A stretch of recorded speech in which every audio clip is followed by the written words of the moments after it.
Le président iranien Ebrahim Raïssi et plusieurs hauts fonctionnaires du gouvernement, dont son ministre des Affaires étrangères, Amir Abdollahian, sont morts dans un crash d'hélicoptère le dimanche 19 mai dans le nord-ouest de l'Iran, a déclaré un représentant iranien ce 20 mai à Reuters.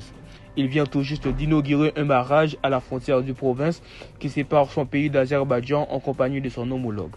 En effet, plusieurs équipes de secours ont entamé des recherches intenses dans la région Jolfa, au cœur d'une zone montagneuse peu peuplée dans le nord-ouest de l'Iran où est survenu l'accident, afin de retrouver l'épave de l'hélicoptère à la fin de la journée du drame. C'est ce qu'a confirmé les autorités locales dans la télévision de l'État. D'après le ministre intérieur Ahmed Vaidi, l'appareil faisait partie d'un convoi de 3 hélicoptères transportant la délégation présidentielle. Celui dans lequel se trouva le président iranien a fait un atterrissage brutal, ajoute-t-il, sans donner de détails supplémentaires. Cependant, les 2 autres ont atterri sans encombre à Tabriz, le chef-lieu du Nord-Ouest. Quelques heures plus tard, le gouvernement a assuré dans un communiqué que le décès du président Ebrahim Raïssi n'allait pas entraîner la moindre perturbation dans l'administration du pays. De plus, il est remplacé par le vice-président Mohamed Mokbeh qui organisera la prochaine élection dans un délai de 50 jours maximum en vertu de l'article 131 de leur constitution.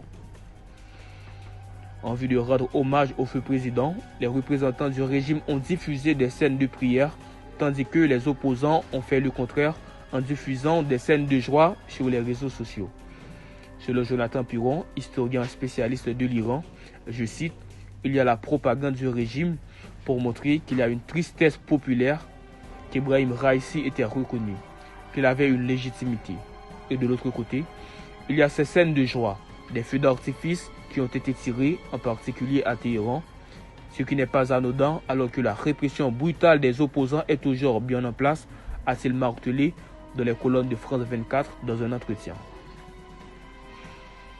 Le feu président fut né dans la ville sainte-chiite de Mashhad, au nord-ouest de l'Iran, le 14 décembre 1960. Orphelin de père à l'âge de 5 ans et à 15 ans, il commença des études islamiques dans la ville sainte-chiite de Qom. À la fin de ce cursus, il obtint un doctorat de l'université Rachid Mutahari en jurisprudence et fondement du droit islamique. Il eut aussi une maîtrise en droit international. Suite à ses formations juridiques opaques, Raïssi nomma procureur de la ville sainte-chiite à seulement 20 ans, puis procureur adjoint de Téhéran en 1985. Et c'est à ce moment que le peuple va lui tourner le dos.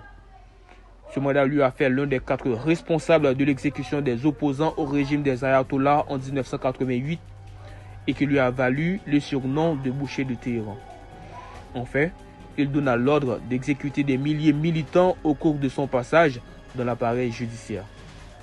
Il continua à monter les échelons du système judiciaire iranien durant 3 décennies.